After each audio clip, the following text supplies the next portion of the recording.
네, 안녕하십니까. 안녕하십니까.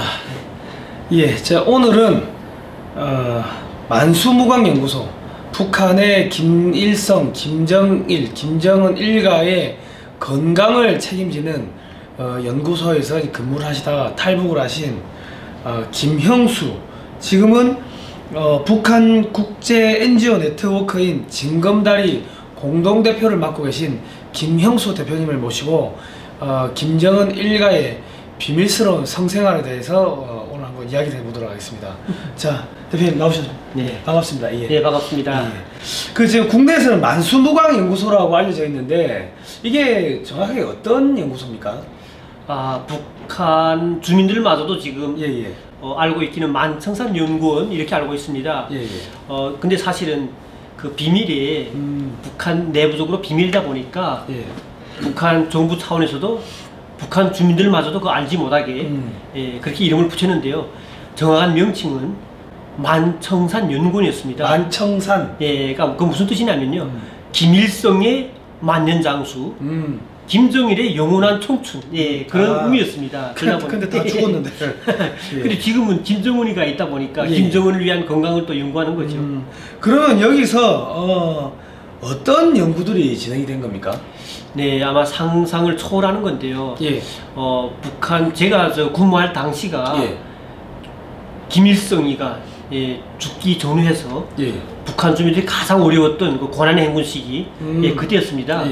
그때 연구하는 게 뭐냐면 김일성과 김정일 자체가 그때도 이제 노화가 되기 시작했으니까 김일성은 많이 늙었었고 또 김정일은 또 김일성 죽고 나서도 이제는 60대 지나면서 노화가 막 촉진되다 보니까 어떻게 하면 오래 살겠냐. 특히 중요한 거는 그들이 먹는 음식을 어떻게 하면 건강에 좋은 음식으로 만들 것인지 이런 연구들을 진행했는데요. 연구하는 여러 가지 분야가 많다 보니까 연구원에는 식물 보약학실이라고 하는 저희 연구실도 있었고요. 생물공학실도 있었고 또 식품공학실도 있었고요. 응용실 비롯해 여러 가지 이제 연구실들이 있었습니다. 그러면 뭐 사회주의 북한 체제는 뭐 만민이 평등하다 그렇게 했는데 왜 이 김일성 일가들만 그렇게 특별한 대접을 받습니까? 뭐 백두혈통이라고 하니까는 우리 돼지고기, 소고기, 혈통 A 뿔뿔 이런 거 같은 생각이 드는데 왜 이렇게 특별한 대접 받죠? 우선 제가 연구소에 배치받으니까 그때 제가 김일성 종합대학 생물학부 졸업했어요, 제가. 그리고 제가 연구소에 배치받았을 때 그때 당위원회에서 이제 이야기된 게 뭐냐면 다른 나라에도 그 나라 대통령을 위한 그런 이제 연구소가 있다. 그러니까 영국에도 무슨 왕립연구소 이런 데는 또 그 나라의 이제 그 왕이라든가 이렇게 이런 이제 황당한 말들을 하기 때문에 북한 주민은 외부색을 알 수가 없습니다. 특히 우리도 마찬가지였거든요. 그래 우리도 우리나라에서의 정말 영도자인 김일성과 김정일을 오래 살게 하는 연구를 하는 게 응당하구나 이렇게 생각했던 거예요. 근데 연구하는 게 북한 주민 다 알다시피 각 지역별로 이제 8, 9호 제품이 있습니다. 그건 뭐냐면 김일성, 김정일이 먹는 그 음식을 관리하는 생산하는 그런 단위가 이름이 8호 제품, 9호 제품이었었거든요. 그러니까 그런 것을 만들어내는 연구소인데요. 근데 북한 주민들 모르는 게 뭐냐면 북한 내에서 나오는 것만 하는 게 아니고 전 세계적으로 가장 좋다는 것도 다 들어옵니다. 그러니까 외국에 나가 있는 외교관들이 그 자기가 나가 있는 나라에서 건강에 좋다는 것을 들여오지 않으면 충성심이 없는 거로 돼요.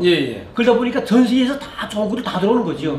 그걸 가지고 저희들이 진짜 좋냐 하는 걸 확인하는 게 동물 실험하고 또 사람을 대상하는 인체 실험도 합니다. 그렇게 해서 좋다는 게 확인되면 식품 만드는 데다가 이제 해가지고 특수 또 식품 공장이 있습니다. 평양에 428 특수신호 공장이라고 영성 특수신호 공장. 그 공장에서 또 저희들이 또 이제 제품 만들어 가지고 김일성, 김정일이 먹는 모든 하루식기 음식은 그대로 이제 건강에 좋은 약품화되는 걸 먹는 거죠. 아니 그러면 북한 주민들은 지금 다 굶어 죽고 있고 고난의 행군 때 300만 명이 굶어 죽었다고 하는데 그렇게 굶어 죽고 있음에도 불구하고 김일성, 김정일, 김정은 부자들은 그렇게 좋은 것만 전 세계에서 다 좋은 것만 수입해가지고 처먹는다는 겁니까? 그러니까 안타까운 게 그거죠. 북한 주민들마저도 그게 나쁘다는 걸 잘 몰라요. 그러니까 왜냐하면 그건 영도자니까 먹을 수밖에 없지 않냐. 뭐 그렇게 생각할 수밖에 없는 거고요. 그러니까 간부들 자체도 또 김정을도 응당하다고 생각할 정도로 이게 한국가 보니까 이건 정말 북한이 말하는 그 평등한 사회라는 게 것이었구나. 예, 그런 걸 알게 됐는데요. 사실 빨리 북한 주민들마저도 그렇고 이 북한 사회가 이렇게 전 세계적으로 가장 불평등한 사회라는 것을 이제 알 때가 됐다고 생각됩니다. 오늘 이 방송은 이제 북한에 계신 분들께서 좀 많이 보셔야 될 것 같고요. 이게 북한 쪽에 계시는 분들은 오늘 이 방송을 많이 다운받아서 이제 북한 쪽에 좀 퍼뜨려 주시기 바랍니다. 그리고 이제 어떻게 이런 비밀들이 국민들한테 유출이 안 되고 지켜질 수가 있습니까?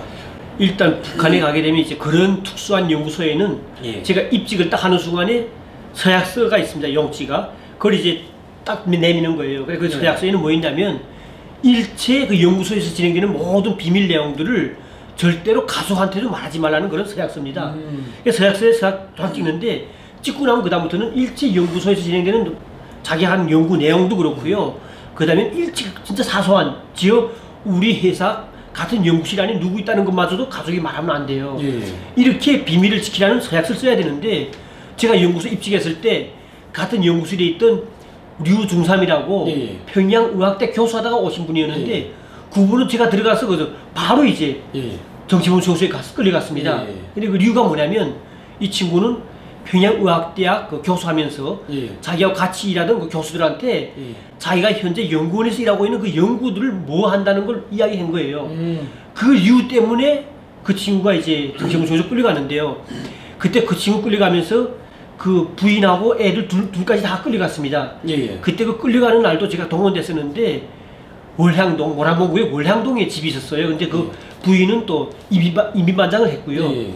그날 저희들이 이제 그 추방 가는 날, 그러니까 이제 끌려가는 날에 트럭에다가 이제 짐을 실잖아요. 화물자동차에 짐 치는데 그때 짐 실으면서 보니까 그 부인은 완전히 쇼크돼가지고 아주 쓰러져 있었고요. 그리고 애들은 막 울고불고 하는 게 지금도 눈이 막 삼삼하거든요. 이렇게 실제 북한에서는 그런 내부 비밀이 나가게 되면 온 가족을 다 그렇게 이제 정치범으로 이제 확인하기 때문에 정말 저도 연구소 다닐 때 항상 걱정되는 게 내가 비밀을 누설할까봐 집에 갈 때도 연구소에 쓰던 모든 이런 사업 노트라든가 이런 것들 다 두고 나가곤 했거든요. 그리고 또 이제 집에 가서도 일체 집사람한테마저도 내가 뭘 연구하는지 또 그 다음에 우리 연구 사람들 누구 있는지 일체 모든 걸 다 일체 말을 안 했습니다. 대신에 그리고요 그렇다는 이유로 그 다른 일반 연구소보다도 월급을 말이에요. 월급을 거의 한 30% 정도는 더 많이 받습니다. 그걸 북한말로 뭐라 했냐면 호의 가급급. 그러니까 호의 가급급이라는 게 호의라는 건 김성 김정일을 지키는 그런 데 이유로 해서 주는 건데 가급급이라는 게 그래서 더 주는 거다 해가지고 일반 연구소 연구사보다도 30% 월급이 더 많은 이유가 그 서약 비밀을 지켰다는 이유로 그런 돈도 받긴 했죠. 그러면 그 혹시 제일 궁금한 게 김일성, 김정일, 김정은 이 사람들은 뭐 밤에 기쁨도 불러다 놓고 밤새도록 재밌게 놀고 뭐 그런다는데 그 어떻게 뭐 그거에 대해서 좀 아시는 부분이 있습니까? 일단 저희들 연구할 때 말입니다. 이제 건강하게 오래 사는 연구 그게 원래 문제였었는데 우선 김일성 같은 경우는 우선 동맥경화라든가 심근경색도 있었지만은 또 신장도 꽤 나빴어요. 그런 거에 대한 연구를 좀 했었고 또 김정일 같은 경우는 또 이제 목 후두가 나빠가지고 후두 관련 동맥경화 이런 연구를 했었는데 그 연구 말고도 별도로 뭐 떨어진다면 사람이 오래 살려면 성기능이 좋아야 된다. 그러니까 나의 목두룩 성기능이 좋아야만 오래 산다. 이런 게 전달되면서 전문적으로 그걸 연구하기 시작했습니다. 그래서 전 세계적으로 이제 나이 먹어도 부인한테 잘 갈 수 있다는 그런 약재를 수입에 들어왔어요. 그래가지고 그걸 가지고 동물 실험도 했고 그 다음에 인체 실험을 하는데요. 인체 실험은 평양 고급대 학교 가게 되면 사람도 이제 실험하려면 김일성, 김정일처럼 뚱뚱한 사람은 이제 실험을 해야 되잖아요. 근데는 일반인들은 그런 뚱뚱한 사람 별반 없습니다. 그러다 보니까 북한의 고위층들 중에 김일성 고급당 학교라고 평양에 있어요. 그건 당 간부들 중에서 거의 좀 간부들이거든요. 그 특설반은 6개월짜리인데 그 특설반 간부들 대상해가지고 그 약을 쓰는 겁니다. 근데 그때 약 쓰는 것도 그 약이 나이 많은 사람이 쓰게 되면 그러면 그전 같으면 한 달에 한두 번밖에 놓친 곁에 못 가던 건데 예. 그 약을 쓰게 되면 뭐 일주일이 막 더 갈 수 있게끔 그 했던 연구들을 가져가 우리가 했던 중에 사자 있잖아요. 사자. 예. 사자 수컷 생식기 예. 그 캡슐로 된 약재도 들어왔었고요. 예. 그리고 북개구리라고 있습니다. 북개구리 그 개구리의 암컷이 란간. 예. 그 북한말로 하마유라고 했는데요. 예. 그 하마유도 이제 제품 만들어 가지고 또 등장했고, 그다음에 북한에서는 또 이제 물개 같은 게 이제 잡히면 예. 수컷이 그 수컷 종자의 예. 그 이제 생식기 같은 것도 일찍 다른 사람 먹으면 안 돼요. 딱 김부장한테다 이제 반합해야 되는 것이고요. 이렇게 전 세계적으로 성기능 좋다고 하는 이런 것들은 다 들어와 연구했고, 예. 그 실험 대상은 고위 간부들 고급당 학교에서 했고 이렇게 했죠. 그러니까 이렇게 김부자들은 오래 살고 싶어가지고 엄청나게 그런 데 관심이 많았고요. 그리고 북한에 있을 때 잘 몰랐다가 한국 와 보니까 김정일이가 저렇게 여자가 많았던 이유가 그런 연구 많이 하다 보니까 아마 참지 못했겠죠. 밤늦게까지 그렇게 추잡하게 그런 생각을 해가지고 북한 주민들도 아셔야 될 게 김정일의 그 첩이 얼마나 많았었고 김정은도 그 첩 중에 하나였던 째포투시 무용수 고영희의 그 둘째 아들 정말 사생아죠. 그러면 저 김정은이가 이 본 마누라한테서 나온 게 아니고 아니죠. 첩의 자식. 첩의 자식이구만요. 네, 그렇습니다. 그러니까 그게 지금 북한 주민들은 지금 잘 아직도 모르고 있는데요. 그러니까 제가 이거 참 그때 우리가 연구했던 것이 자 김정은이가 그렇게 용기를 내 가지고 아마 저런 종자도 만들어냈구나 이런 생각하니까 참 저도 재진감 납니다. 그러면 지금 김정은이 저 건강 상태는 좀 어떻게 보이십니까? 저는 이런 생각 드는데요. 제가 한국서 이제 여러 가지 이제 그 대학교에 가서 북한에 대한 강의를 하다 보면 대학생들이 많은 질문 속에 뭘 물어보냐면, 선생님은 북한에 있을 때 김부자의 건강을 좀 연구하셨으니까 아실 텐데 왜 김일성과 특히 김정일 같은 거는 70살밖에 못 살고 죽었냐, 또 김정은은 얼마나 살 것이냐 물어봅니다. 가장 중요한 것이 연구는 정말 북한에서는 아낌없이 일반 주민은 굶어 죽더라도 엄청난 위안을 들여가지고 사다가 김정일과 김일성이 건강 관련된 연구도 많이 했고 했지만은 그런 음식을 아무리 대접하고 싶어도 이 사람들 자체가 그걸 잘 먹질 못해요. 왜냐하면 김정일 같은 경우는 항상 불안한 거죠. 항상 어떻게 될지 몰라가지고 그러다 보니까 폭식을 하고 술을 많이 마시고 양주도 그저 막 어떨 때 컵으로 막 양주면 40% 아닙니까? 또 줄담배 피우고 막 그러니까 이 스트레스라는 게 사람한테 아주 나쁩니다. 그러다 보니까 아무리 오래 살고 싶어도 오래 살 수가 없는 건데 지금 김정은 같은 경우는 그렇죠. 지금 김일성 때는 김정은만한 그런 나이에 있을 때가 강복됐을 때 개선 광장에서 연설할 때가 그렇게 그 나이 되는데 보게 되면 그때는 호려를 했습니다. 그러다 보니까 김일성은 그래도 쭉 해가지고 80대까지 살았어요. 김정일이 또 어떻게 되냐면 대학을 졸업하고 중앙당 들어가면서 바로 70년대부터 살쪘습니다. 그러다 보니까 그 살찐 것이 오래 못 가다 보니까 혈관이 다 이제 기름때가 앉잖아요. 콜레스테롤이 앉다 보니까 결국 거기다 스트레스 받다 보니까 빨리 죽었는데 오히려 김정은은 더 빨리 살찐 거예요 지금. 그러니까 지금 어릴 때부터 지금 김일성이 흉내를 내버리니까 인공적으로 살을 쪘지 않습니까? 지금 그 공식적으로 알려진 바에 의하면 한 130kg나 가는데 130kg는 사람이 아닙니다. 짐승이죠 사실은 저 키에. 근데 저 상태에서 그대로 유지한다면 오래 살 수가 없어요. 사실은. 거기다가 지금 계속 미국에서 뭐 김정은이 참 수부대 오는다고 하니까 잠도 못 자고 계속 스트레스 받죠. 여기저기 이렇게 이동하면서 자야 될 거 아니에요. 그래 일단 저는 지금 비정상적인 생활을 할 수밖에 없고 항상 걱정 속에 살다 보니까 지금 상태로 한다면 제 수명 사실 못하면 뻔한 건데 저는 그 수명이 다할 때까지 살기보다는 오히려 지금같이 정치를 냈다가는 정말 지렁이도 밟은 꿈틀합니다. 북한 주민들이 가만히 있지 않죠. 반드시 이제 북한 주민들의 심판대 오를 수밖에 없는데 저는 김정일의 수명을 논할 것이 아니라 핵개발을 하지 않은 또 핵개발에 미친 김정은이가 바로 이제 정신 못 차리게 되면 오히려 더 짧게 심판을 받을 수밖에 없다는. 그래서 김정은한테 충고하고 싶은 거는 좀 니콜라 차슈크라든가 그 다음에 사담 후세인 같은 그들의 그 마지막에 죽는 운명의 순간을 자꾸 좀 보길 바랍니다. 그러면 자기도 정신 차려가지고 북한 주민들한테 정말 지금 노예 왕국에서 그 왕 같은 그런 더러운 독재 생활을 하지 않을 거라고 생각되거든요. 그러면 지금 한국 정부가 계속 대북 지원을 강화를 하려고 하는데 이 대북 지원에 대해서 어떻게 생각하십니까? 참 안타까운 게 북한 주민들이 힘들어하는 거 봤을 때는 지원이 타당하다 생각되지만은 제가 2009년도에 탈북하면서 그 전까지 느꼈던 바로는 그 모든 지원들이 실제 북한 주민들한테 공짜로 주라고 대한민국 정부에서 또 민간단체에서 엄청나게 준 건데 북한 당국은 그걸 대한민국에서 줬다는 건 말도 안 합니다. 뻥끗도 안 하고 오히려 그 준 쌀들은 간부들만 배급으로 나눠 먹고 군부대만 들어가서 군부대도 들어가면 제가 알던 군부대 그 경리과장이라는 사람은 그 쌀을 대한민국 쌀을 내다 팔아가지고 옥수로 바꿔가지고 그 양만큼 군인한테 먹이고 나머지 그 니들 나는 돈 가지고는 위에서 내려오는 간부들한테 술을 싸고 고기를 싸가지고 대접하고 이렇게 우리가 좀 지원하는 건 몽땅 그렇게 될 수밖에 없는 게 간부들만 좋아질 수밖에 없는 거예요. 그리고 결핵 환자가 많아가지고 결핵 환자들한테 치료하는 약을 보냈었습니다. 근데 제가 북한에 있을 때인데요. 그 약을 도주약이라고 해가지고 6개월분 한 주기 약이 그 당시 2009년도에 시장에서 20만 원 정도면 샀습니다. 근데 일반 주민들이 생활비가 한 달에 노임이 3,000원도 안 되는데 어떻게 20만짜리 삽니까?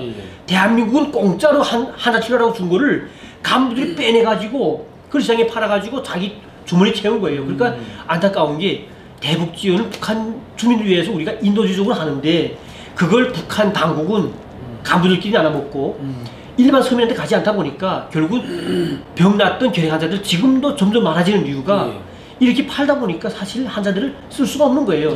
돈이 생기면 썼다가 도중에 못 쓰고 나면 오히려 병 내성이 커지기도 하고요. 그래서 저는 지금에 말하는 대북 지원 이 방식대로는 절대로 북한 주민을 돕는 게 아니라 오히려 북한 정부를 확보해주고 북한 간부들이 배만 불러주기 때문에 확실하게 그 지원된 것들이 직접 북한 주민 개개인한테 직접 전달되기 전까지는 이런 지원 자체가 무의미하다고 봅니다. 그럼 이제 마지막으로 지금 이제 그 트럼프 대통령께서 이제 이번 연설 때 대한민국을 끝까지 지키겠다고 이제 그런 말씀을 하셨습니다. 그리고 북한의 인권 사항에 대해서도 아주 강력하게 비판을 하셨는데, 자, 그 트럼프 대통령과 미국의 이제 정부의 이제 관리들에게 자, 한 말씀만 좀 부탁드립니다. 네, 저는 항상 그 우리 한미 동맹이 있어서 우리 대한민국의 지금까지 국가안보가 지켜왔었고 우리 대한민국이 이렇게 세계적으로 정말 10위권 안에 드는 경제 강국이고 무역도 6위권 안에 드는 이런 강력한 나라가 된 데는 정말 한미동맹과 우리 미국과의 정말 끈끈한 유대 속에 됐다고 생각됩니다. 그런데 이렇게 북한은 지금 그동안에 정말 북한 주민들한테 쌀밥도 제대로 못 먹이는 수준밖에 안 되는 가장 가난한 나라가 되지 않았습니까? 그러니까 결국 우리 대한민국은 영원한 한미동맹 속에서만이 우리 안보가 지켜지고 또 북한 인권도 앞으로 이제 더 이제 개선된다고 보는데요. 저는 감사한 것이 그래도 북한 인권 때문에 세상에서 제일 처음 2004년도에 미국에서 이렇게 북한 인권법이 나오지 않았습니까? 제가 북한에서 라디오 들으면서 그때 느낀 게 야, 미국에서 북한 우리 동포들을 위해서 인권을 위해서 1년에 수천만 달러를 지급해가지고 정말 탈북자들 도와주고 정착한 탈북자들을 위해서 또 아낌없이 그런 걸 많이 들었습니다. 근데 이번에 우리 트럼프 대통령이 또 다시 이번에 한국에 와서 국회에서 연설하시면서 북한 인권을 너무도 조목조목하게 정확하게 말씀하시는 거 보고 참 미국이야말로 우리하고 함께 갈 영원한 동맹자고 북한의 인권도 미국과 우리 대한민국 정부가 정말 잘 합심해가지고 전 세계 북한 인권 관심 두는 각종 정부단체라든가 NGO 단체들 개인들하고도 합심해가지고 정말 활발하게 활동한다면 북한 주민들도 과연 인권이 뭔지 모르던 북한 주민들마저도 이제 인권을 알게 되면 그때 가서는 정말 우리 대한민국도 전 세계적으로 북한이 불쌍한 그 인권이 해방되는 날에는 그들이 저는 이렇게 생각합니다. 북한 인권 자체가 결과적으로는 평화 통일을 이어주는 다리라고 생각합니다. 왜냐하면 북한 주민들이 인권만 개선되면 그들은 벌써 기본권이 유지되기 때문에 세계를 알게 될 수밖에 없지 않습니까? 그러면 북한 정부의 비도덕성 그리고 현대판 북한은 사회주의가 아닌 노예 왕국임을 알게 됩니다. 그러면 북한 내부에서의 강렬한 이제 북한 붕괴를 위한 투쟁이 일어나게 되고요. 그러면 남북한 전쟁이 필요 없습니다. 스스로 허물어지게 될 수밖에 없고요. 그래서 저는 이번에 정말 그 트럼프 대통령의 인권 연설 참 그 연설에 많은 부분이 할당됐지 않습니까? 한 거의 25분 동안은 전체 연설 중에 한 60, 70%는 아마 북한 인권에 대해서 말씀하셨는데 그 인권에 대한 그 중요한 메시지가 북한 주민들한테도 전달되고 또 우리 정부도 거의 호응해가지고 전 세계가 북한 인권에 관심도 가지고 정말 북한 주민들을 옥죄고 있는 김정은과 그 패당들한테 오히려 우리가 북한 인권이라는 문제를 가지고 더 목을 걸어져 가지고요. 그들이 붕괴를 빨리 촉진시켜야 된다고 생각합니다. 예, 오늘 저 김형수 징검다리 공동대표님, 북한 국제 NGO 네트워크 징검다리 김형수 공동대표님께서 이렇게 나오셔서 이렇게 좋은 말씀 많이 해주셨습니다. 자, 우리 저 징검다리라는 단체가 북한 인권 국제 NGO 네트워크라고 하셨는데 요는 어떤 단체입니까? 마지막으로 설명. 네, 징검다리 단체는 북한 탈북자들이 직접 북한에서 인권 유린당했던 고문과 학대와 처형에서 벗어나가지고 드디어 대한민국과 영국, 미국을 비롯해가지고 전 세계 지금 거주해 살고 있는 탈북자들의 단체입니다. 저희들이 지금 대한민국에도 지부가 있어가지고 제가 대한민국 대표고요. 그리고 유럽에도 영국에 지금 또 유럽 지부가 있습니다. 거기 공동대표 하시는 박지연 공동대표도 있고요. 그리고 앞으로 전 세계에 나가 있는 정말 북미주, 남미주, 그리고 오스트랄리아, 호주죠. 전 세계에 나가 있는 우리 탈북자 지부에서 대표들 나서가지고 국제 북한 관련된 인권단체들하고 협의해가지고 앞으로 전 세계가 과연 북한의 인권이 얼마나 열악한지 알게 해가지고 정말 북한에 대한 전 세계적인 인권 압박을 좀 강하게 하자는 목적에서 이 단체가 설립됐고요. 이번에 9월 달에 영국에서 저희들이 이제 그 발대식도 했습니다.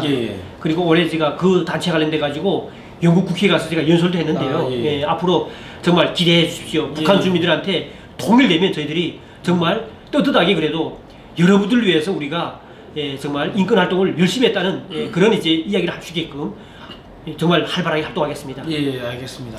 자, 오늘 이 내용 보신 미국에 계신 우리 정부 관리분들은 징검다리 많이 후원 좀 해주시고요. 그리고 이 방송을 보신 우리 미국에 계신 교포분들은 이런 내용들을 좀 번역하셔가지고 미국의 뭐 CIA나 미국의 외무부 관리분들한테 이런 내용을 많이 전달 좀 해주십시오. 그러니까 이 한국에서 한국말로 백날해도 이게 미국에 전달되려면은 우리 교포분들께서 다 번역하고 통역해가지고 또 그 미국에다가 실상을 알리는 그런 역할을 좀 해주셔야 됩니다.